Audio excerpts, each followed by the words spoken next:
Good afternoon. We continue with our lecture on Michael Ondaatje's The English Patient. So, today in today's lecture we are going to see the highlights of the talk today. So, one is love and loss. Okay, so these are the key concepts that we will be discussing in today's class. Love and loss in the English Patient. So, the theme of what it means to love, to befriend someone, to care for somebody and to lose that person. So, the idea of love and loss, but it is not just the person that we are talking about here, it is also our own identities, also our countries, okay, our own selves that we are talking about. So, loving and losing self, our nations and people whom we have known once and cared for once, but which all got eroded or got lost on the way.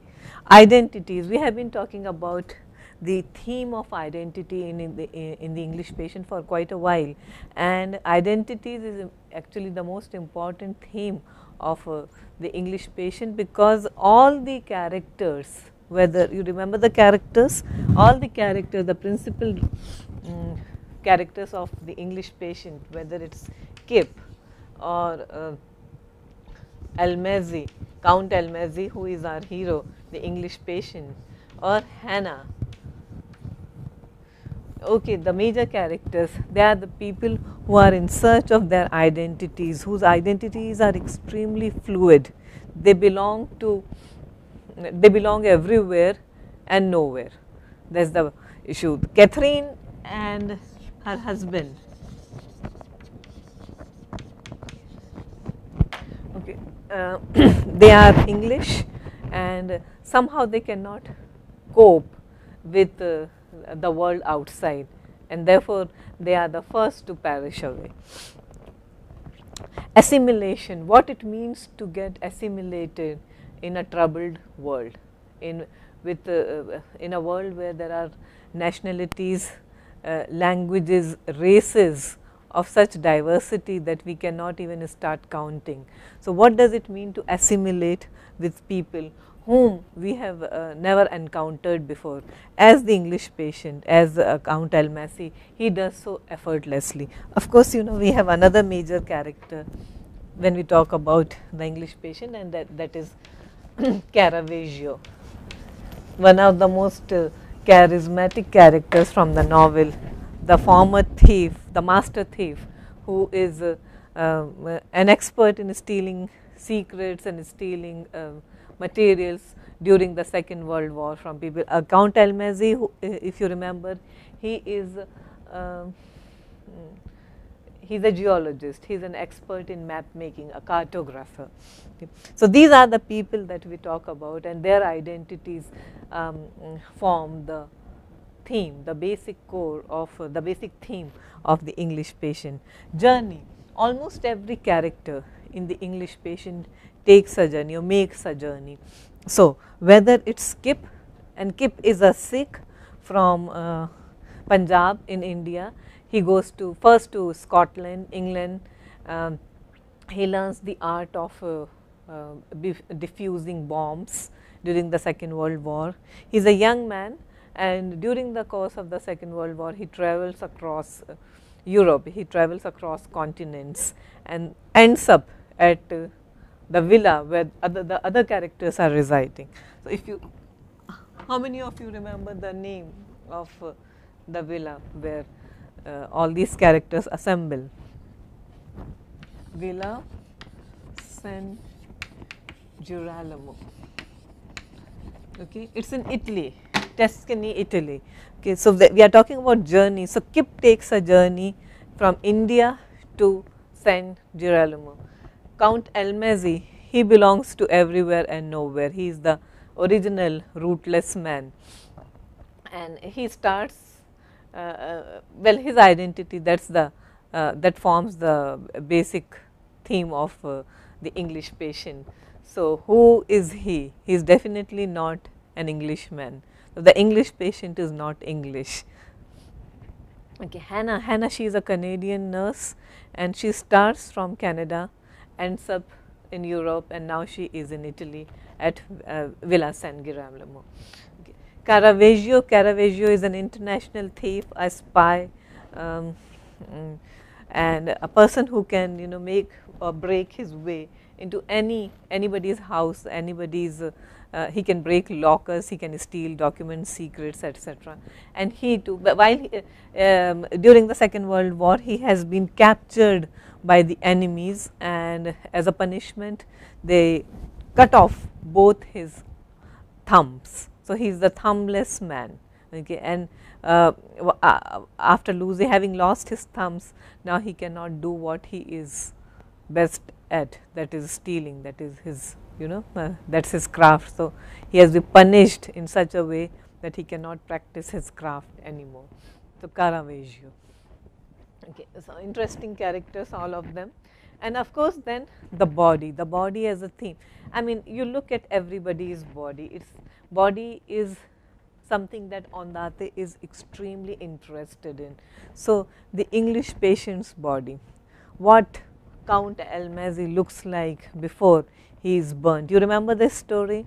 Okay, he falls in love with Catherine, okay, who is Geoffrey Clifton's wife. They are newlyweds. They have just arrived from England into this desert where the war is in full force. But as fate would have it, Catherine falls in love with Count Almazy, and that leads subsequently to the the catastrophe, the tragedy of the of these people. So while escaping with Catherine in an old rotten aircraft, there is an accident, and Catherine of course dies, and Count Almazy, he is left almost charred. Okay, he's just breathing. He is not. There's nothing else left to him. So his body is completely charred. He is absolutely burnt. And Hannah, the nurse, she nurses him. She takes care of him. He has travelled in his burnt condition. The Bedouins that it's a tribe. They take care of him. They move around with him, they take him places, they treat him with respect for quite a while, because they are impressed with his encyclopedic knowledge of deserts and artillery and weapons of all kinds. But once his utility is finished for them, they just abandon him, and that is how he travels to San Girolamo, the villa where he finds Hannah. Okay, so in the English patient's body is an extremely vital site for whatever happens in the novel. Okay, Hannah is also, she is a beautiful girl. She is extremely young, but then she goes to extreme measures to make herself look ordinary, to make herself look plain. So she dresses in an extremely unattractive way. She chops off her hair, once very long, lustrous and beautiful, but she doesn't want them, and because she has seen so much of death, so much of ugliness, and she feels that she has no right to remain pretty in a world which has gone so completely ugly. Okay. So it's her body, and she is often compared to her thin. She is extremely thin. She doesn't take care of herself. She wears men's shoes and walks around the villa, digging the earth and gardening and cultivating. She does everything with her hands. So her hands have calluses now. She has cut her hair extremely short, almost like a boy's, and because of as a way of the way she punishes herself by hard work and by not taking care of herself, she almost loses weight, and she looks like a stick. She is compared to a young boy. Her body looks like that of a young boy's. Okay, Caravaggio, his thumbs, the chopping off his thumbs. Okay, so again a violation of his body. When we were talking about the novel last time, we also talked how important the idea of books, books as a metaphor.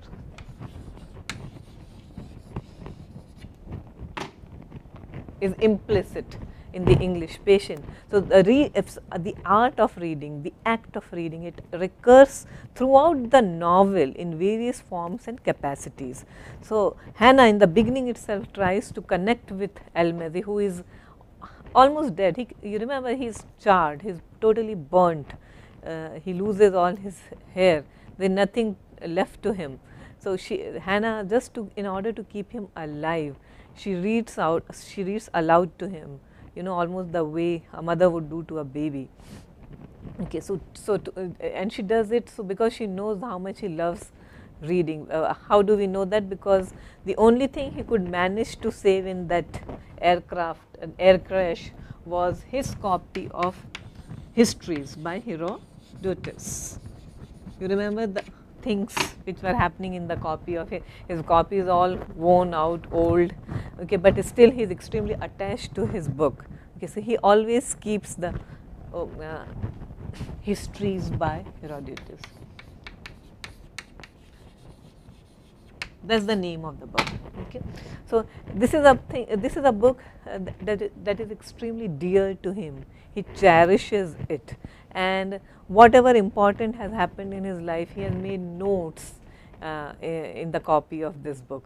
So, this is a possession that he does not want to let go of, and Hannah knows that how much he loves reading, how much he loves books, but he is unable to do that himself because he can't even lift his hands, he is so badly damaged.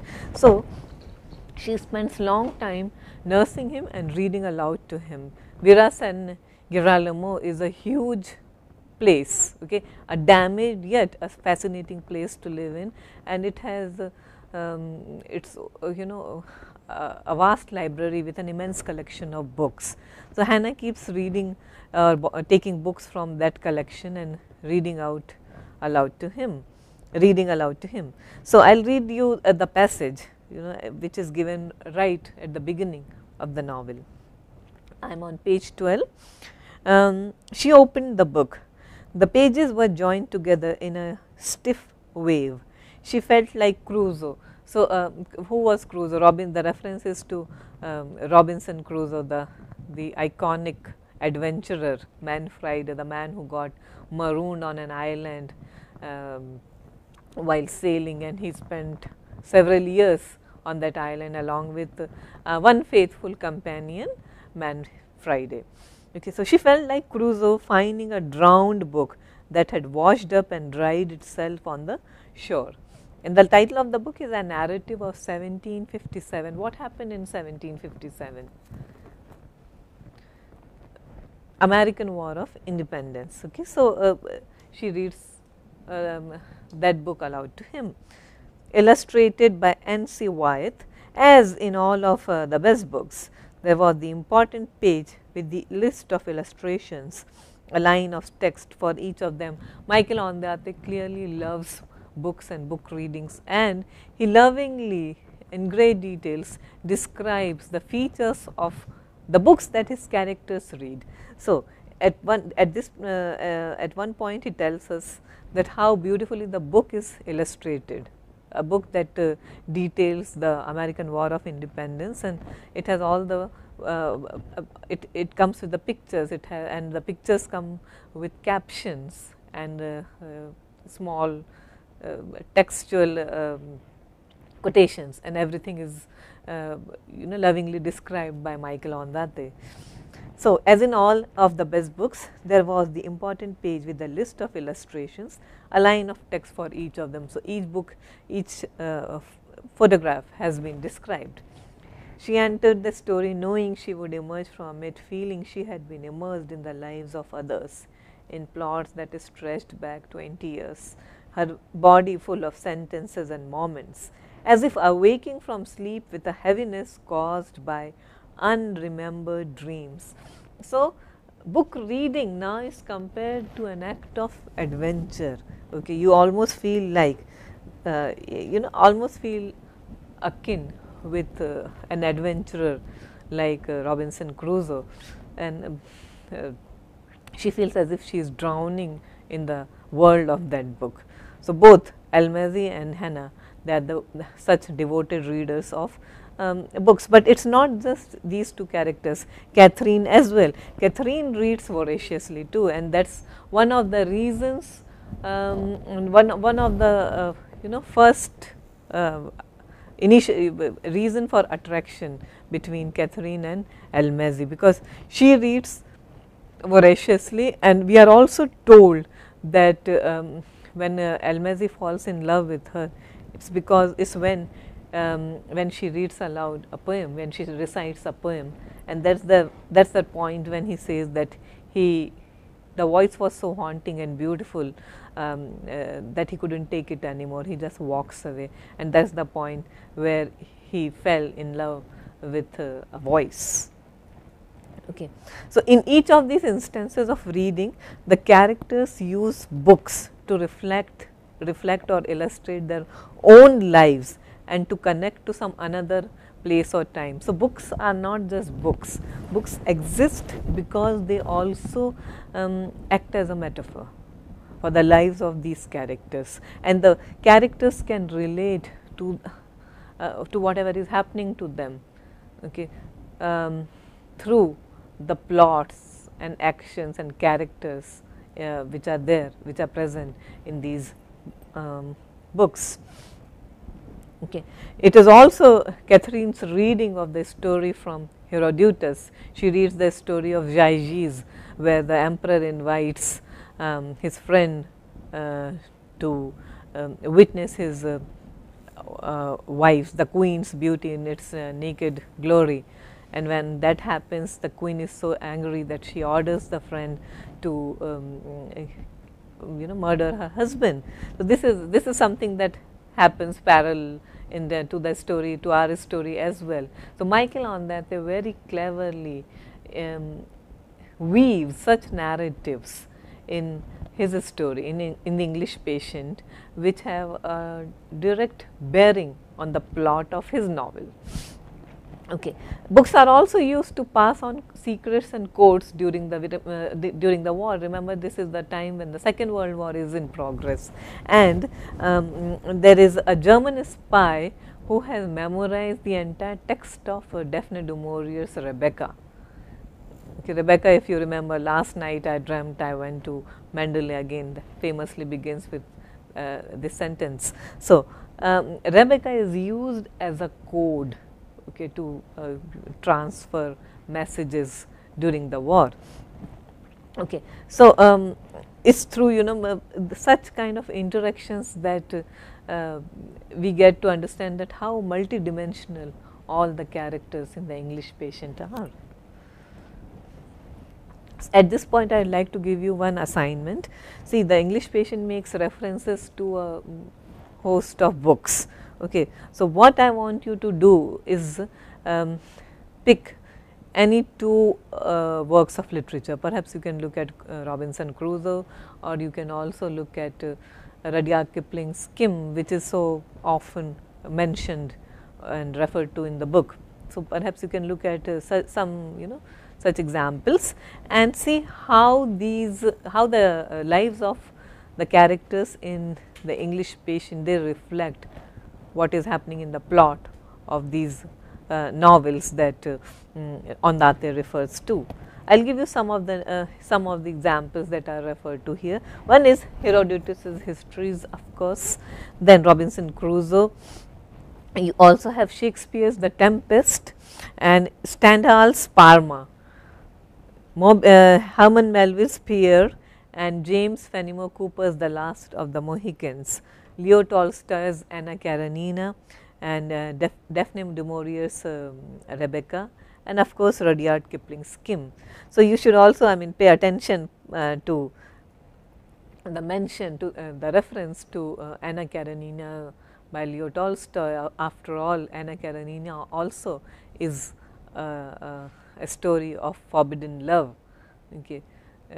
Again, it's a story of adultery and passion, okay, between people who are married to different people. The heroine is married to someone else, and she falls in love with someone, and she leaves her husband and child for him, and the repercussions and the kind of the havoc that it brings in the lives of the characters. Okay. So, as I was telling you, books are an important means of underpinning relationships in the English patient. So, this is an assignment that you should be doing. Okay. Turn to page 155 now.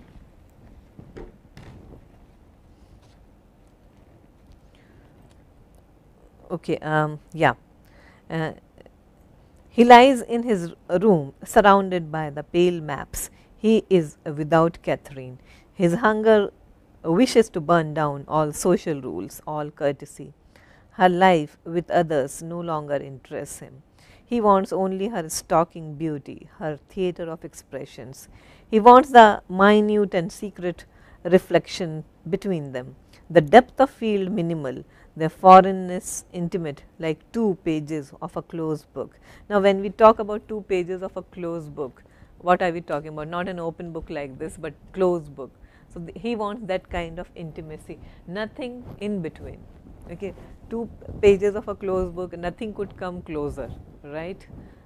Almost like becoming one, and this is the kind of intimacy he seeks with Catherine. He does not want to share her with anyone, least of all her husband, Geoffrey Clifton. Okay. So, books are used in order to convey deep seated passions to the of the characters. Okay. So, books are not just books. People do not just read books to while away time, okay, or for entertainment, but every book or every act of reading has an implicit meaning. Okay. You should read a book called The Implied Reader by Wolfgang Iser. I will write it down. Maybe at this stage it may be too advanced for you, but at a later stage, whenever you have time and you want to read something more in depth on the act or art of reading. Wolfgang Iser, German writer, The Implied Reader.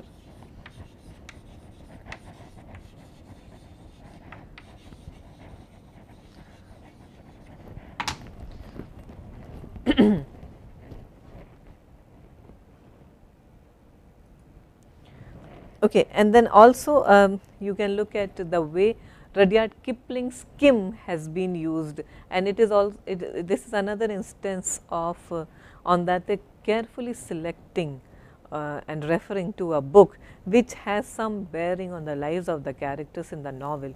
So, as we were talking about in Villas and Girolamo, we have characters from all nationalities, all parts of the world. We have the Indian Kip, we have the Hungarian, the European Almagi, we have Caravaggio, who belongs to everywhere and nowhere, almost like Almagi. We have the British Catherine, and we have the Canadian Hannah.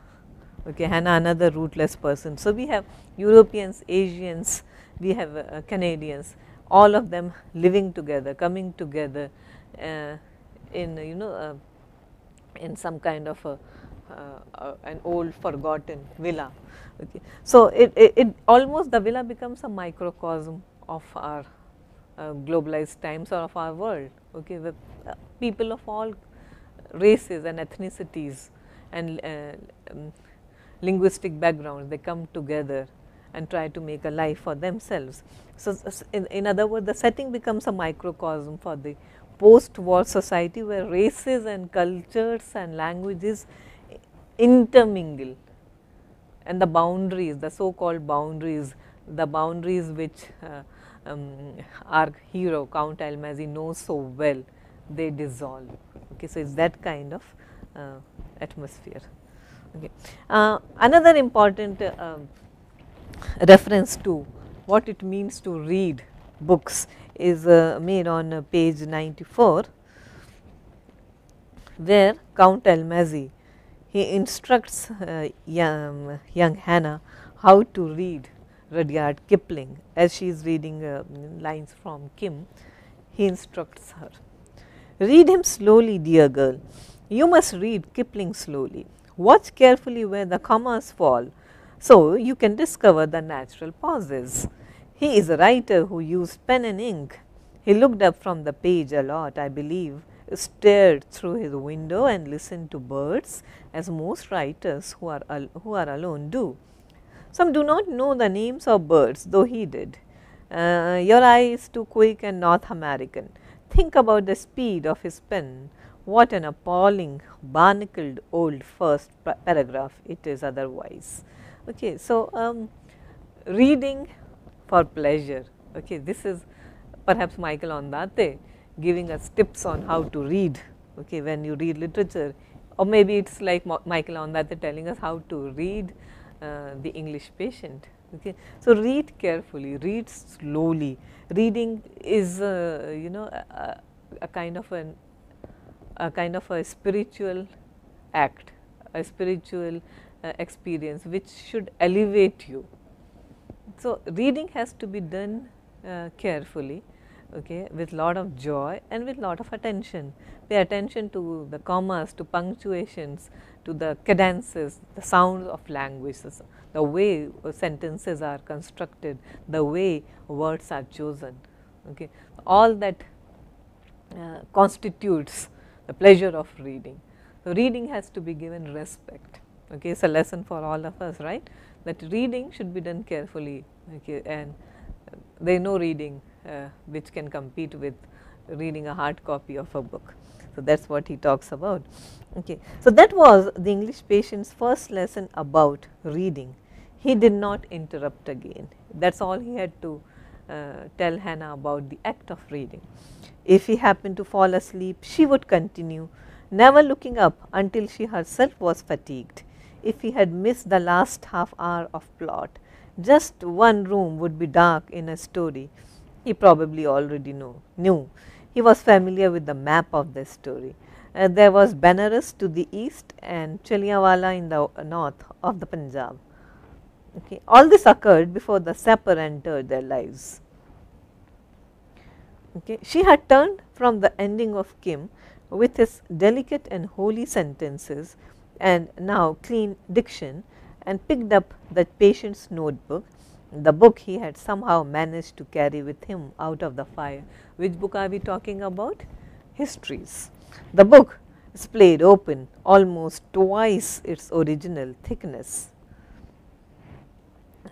There was thin paper from a Bible, torn out and glued into the text. King David was old and stricken in years, and they covered him with clothes, but he received no heed. Whereupon his servants said, let there be sought for the king a young virgin, and let her cherish him, and let her lie in this bosom, that our king may have heat.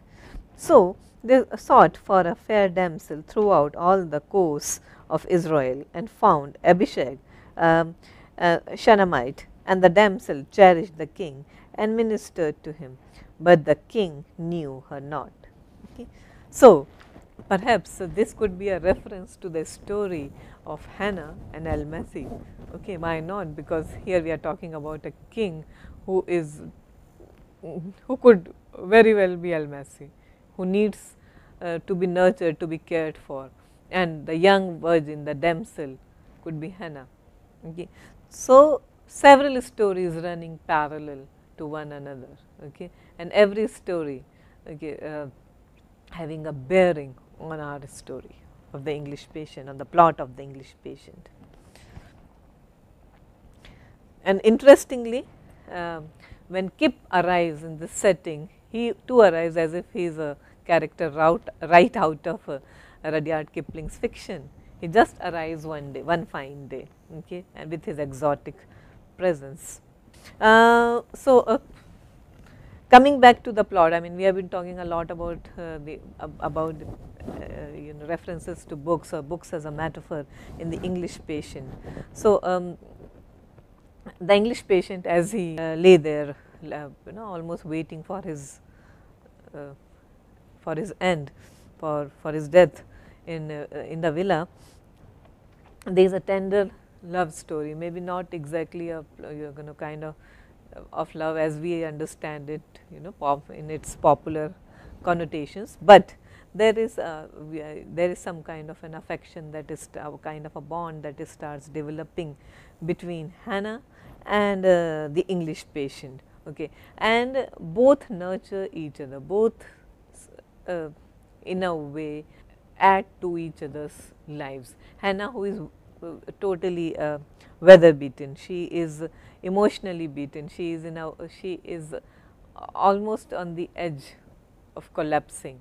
She has seen too much of death and too much of tragedies, not just during the war, deaths happening or tragedies happening to other people, to the soldiers who she nurses, but personally also she loses her father, she loses her unborn child, she loses her fiancé, and she has lived through too much of pain and losses, and somehow the English patient's saintly presence gives her a reason to live, a reason to go on in a world gone awry. So she feels that before the English patient arrived in her life, she felt that there was no need for her to go on. Okay, she had cut off her hair. It was almost like she is turning into someone else. She had learned to repress all her needs. Just her entire being was devoted to taking care of the wounded soldiers. If you remember, she had given away all her possessions except her shoes, except a pair of shoes which she likes too much, the tennis shoes, and she has taken to calling all the soldiers, everybody who enters her life, buddy. Okay, so that's how she treats life, with a sense of detachment. But when the English patient arrives on the scene, she feels that there is a reason to live. Okay, for after a long time, she feels a purity of love inside her. So she refuses to move out when other hospital staff and other doctors and nurses start leaving the villa and going to safer places, because the war was coming to an end. But she doesn't want to. She wants to stay back and care for the English patient. I'll read you out those lines where Caravaggio, her old friend, actually he is her late father's friend, and he urges her to give up the English patient. He says that you don't know what you are getting into, you are becoming too emotionally involved with this person you don't even know much about, and this is how it goes. Why do you adore him so much? That is Caravaggio asking. I love him. You don't love him, you adore him. There is a difference between loving and adoring. Adoring borders on worship. So Caravaggio is just intrigued. What do you see in this burnt body? You have tied yourself to a corpse for some reason. He is a saint, I think. So for Hannah, the English patient, the burnt man, is a saint, someone to be worshipped, a despairing saint. Are there such things? Our desire is to protect them. He doesn't even care. I can love him. A 20-year-old who throws herself out of the world to love a ghost. Caravaggio is disbelieving. How is it possible? You are so young, and why are you throwing away your chances? Caravaggio paused. You have to protect yourself from sadness. Sadness is very close to hate. So this is Caravaggio's philosophy. Very profound. Let me tell you this. This is the thing I learned. If you take in someone else's poison thinking you can cure them by sharing it, you will instead store it within you. Those men in the desert were smarter than you. They assumed he would be useful, so they saved him. But when he was no longer useful, they left him. Leave me alone. So that's all she has got to say to Caravaggio. Leave her alone. I mean, she is in love with the English patient, not in the conventional sort of way, the way the word is generally understood, but she almost has kind of feels a divine bonding between herself and the dying man, and she doesn't want to leave till he dies. Okay. So, the foursome at the Italian villa, Kip, Caravaggio, Hannah and the English patient, they try to figure each other out. Okay. But again, That's the beauty of the English patient. They live in a fragmented villa. Remember, it's a kind of place which has been bombed so heavily. So, uh, at some places the ceilings are missing, at some places even walls are missing. You walk into a room and you can look at the valley outside, and it's full of furniture which is incomplete, because parts of the furniture are missing. The books, the books itself themselves are so fragmented. There are pages and pages missing. So, lots of gaps and indeterminacies throughout in everything that surrounds them, and that is what Michael Ondate tells us, that these gaps and indeterminacies and fragmentations are also implicit in the characters that inhabit the villa. Okay.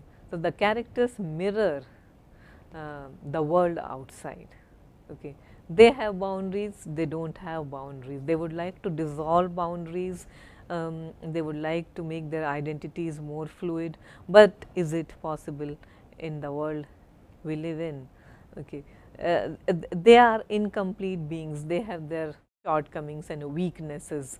Okay. And the state of the villa mirrors their state. Villa itself looks like a work in progress or a work in disintegration.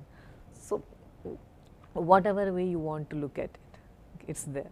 Okay. So, the characters are fragmented, revealed to us through fragments of memory, as we were talking about last time, that the construct of memory is extremely unreliable. What is memory? And you can have as many definitions of memory as possible, but memory is never reliable. Narrators can never be reliable. Therefore, Michael Ondate gives us so many narrators. All of them look at the same incidents and give us their own unique perspectives. So, that is what life is, it seems as if Michael Ondate is trying to tell us. Okay. The memories can be reliable to an extent, but they are highly unreliable as well. Moments, important and cherished moments, they can be visited and revisited by different people, and sometimes by the same people, and you remember some different things. Okay. Characters in the English patient, they are on a quest throughout, okay, and they never find a resolution. So, there is no beginning or end. Okay. So, they are somewhere in the middle of Europe, and their lives are also told to us somewhere in the middle. I mean, we never know how it all began for Almasi. Who was he? He is a Hungarian, of course, but we are not told his entire life story, right? We are not told Hannah's entire life story. We are not told Kip's life story or Caravaggio's either. Okay. So, all stories begin somewhere in the middle and without a warning. Okay. Sometimes they do not even end.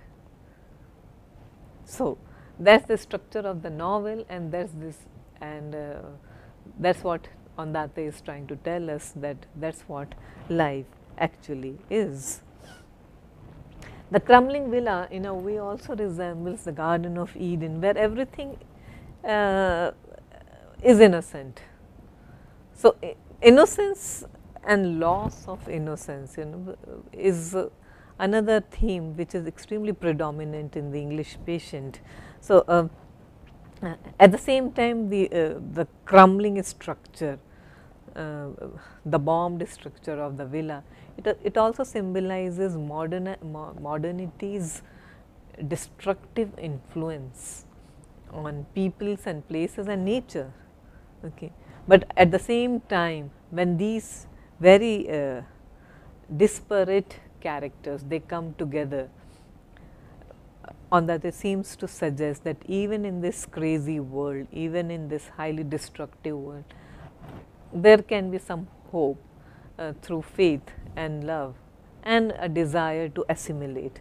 I mean, it is never completely possible to assimilate with people who do not belong to our culture. It is not possible to completely integrate, to get completely integrated with them, but then we can always try.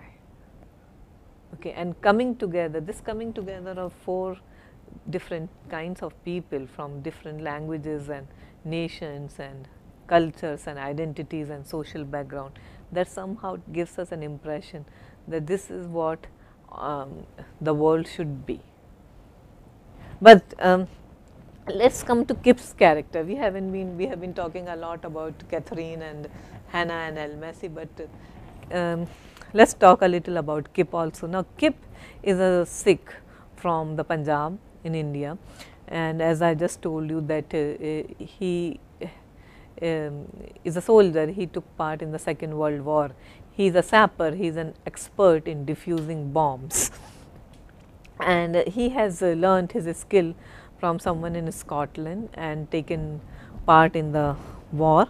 And now, as the war comes to an end, he finds his way in Villa San Girolamo and becomes extremely involved in the lives and loves of these people, okay, these Canadians and European people.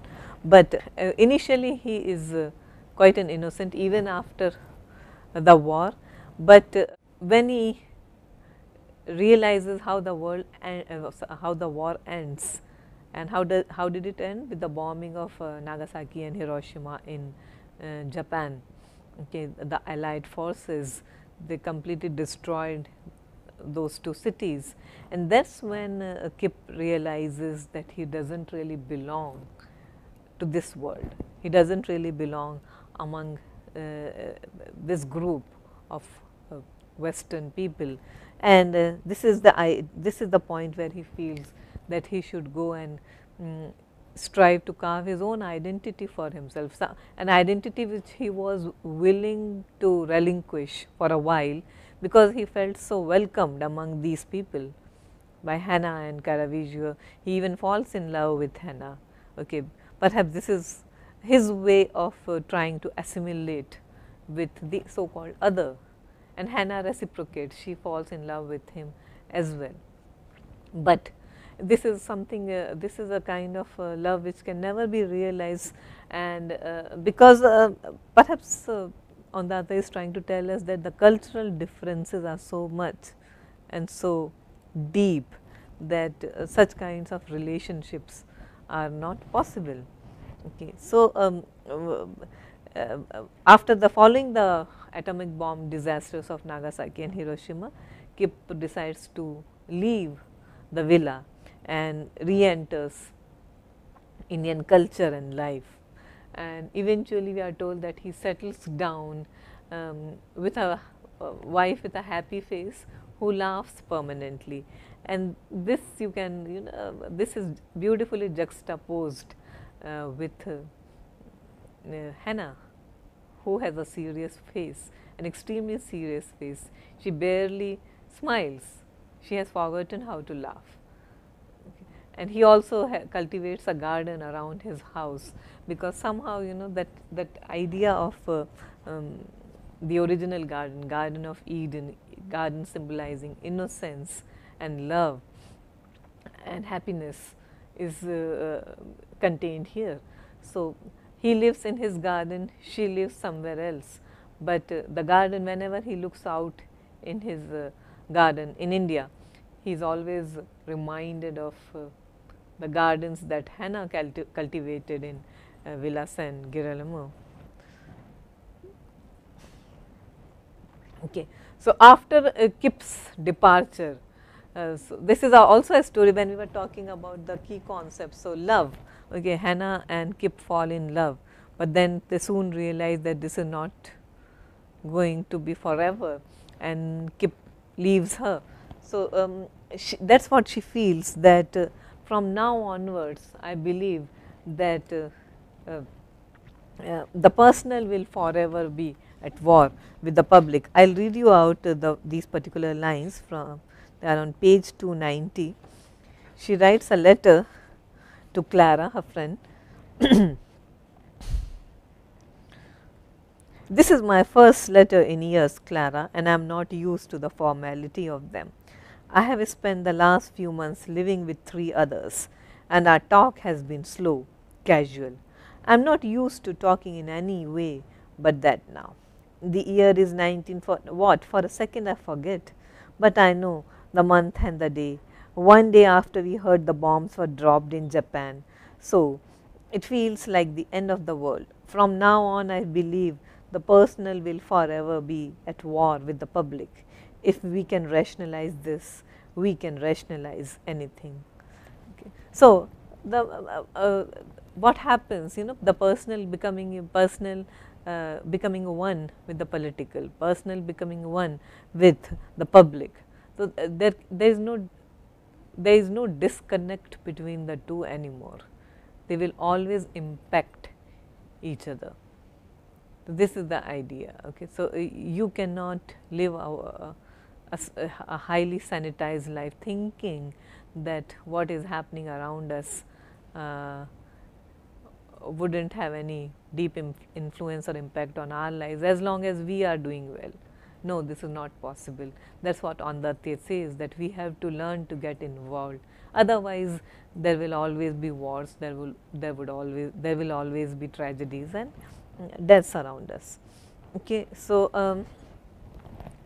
in this connection, I would like to draw your attention to another page, okay, where we were talking about how important the idea of the body is. Tomorrow I am going to discuss the narrative structure of the English patient, but because today we were talking about the bodies. Okay. So, go to page 153 and just see the way bodies are discussed. Okay. We are talking about Catherine and her lover Count Almacy. A list of wounds, the various colors of the bruise, bright rosé leading to brown, the plate she walked across the room with, flinging its contents aside and broke across his head, the blood rising up into the straw hair, the fork that entered the back of his shoulder, leaving its bite marks, the doctor suspected were caused by a fox. Okay. So, a lover's fight, a lover's quarrel, and Catherine could get extremely violent, and she once broke a plate on his head and blood trickling down, and he has a list of wounds. Okay. So, a beautifully constructed sentence, a list of wounds to prove his love for her.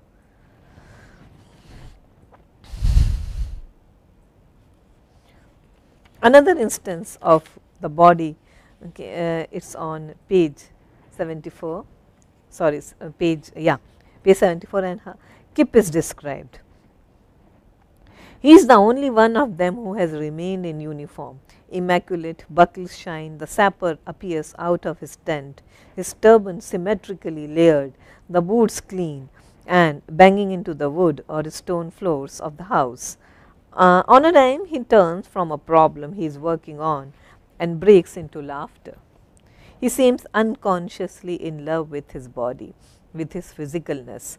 Bending over to pick up a slice of bread, his knuckles brushing the grass, even twirling the rifle absent-mindedly like a huge mace as he walks along the path of cypresses to meet the other sappers in the village. Okay. So, bodies and what they connote, what they denote. Okay. So, very important theme in the English patients. So, today's class, this was the highlight, okay, love and loss, the theme of love and loss in the English patient, identities, nations, races, languages and people of all colors coming together, and how identities are impacted, the desire to assimilate, okay, and how far is it possible to assimilate ourselves in this world, journey that people take for whatever reason, and of course, the body as a contested site, the body as a desired site, the body as a mark of identity. Okay. So, these are the things that form, which are at the core of the English patient. So, we will be continuing with the idea of narrative, how the English patient is the narrative in the English patient is constructed or theorized, and that is for tomorrow. So, thank you very much.